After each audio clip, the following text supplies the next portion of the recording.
I felt like a lesbian, but I kind of was a wannabe lesbian. And the big problem was I was sexually attracted to men. So how do you reconcile those things, right? And many people would say that you don't choose your sexuality. I really feel like I chose my sexuality and I learnt desire. And through my early relationships with women, I kind of learnt about physical intimacy, sexuality, and I became a lesbian, both kind of politically and sexually, but I always felt kind of like I was performing a little bit. But it is weird, and it used to freak the students that I worked with out at the Triangle program when I said, well, I chose it, because for so many of them it's like, we can't help it, and that's kind of the construction of a victim narrative. We can't help it, this is who we are, but I wanted to try to push that a little bit, and it's not a choice anymore. I feel like I've had a coming out that's kind of less fluid. I feel less fluid now. In the bars, I remember going to my first bar, and I remember seeing some of the older bar dykes.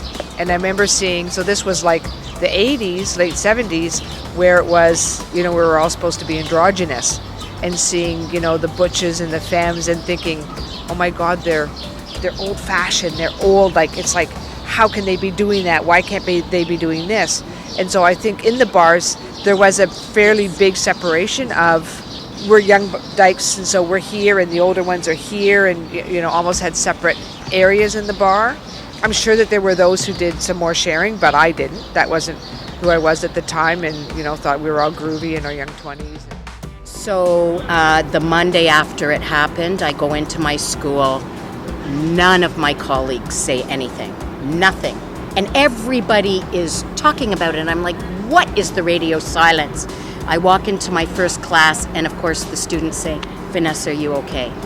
So I quickly emailed one of the students that I had in the Gay Straight Alliance, and I said, do you want to put an announcement together with me? That means we're coming out to the school. Are you okay with that?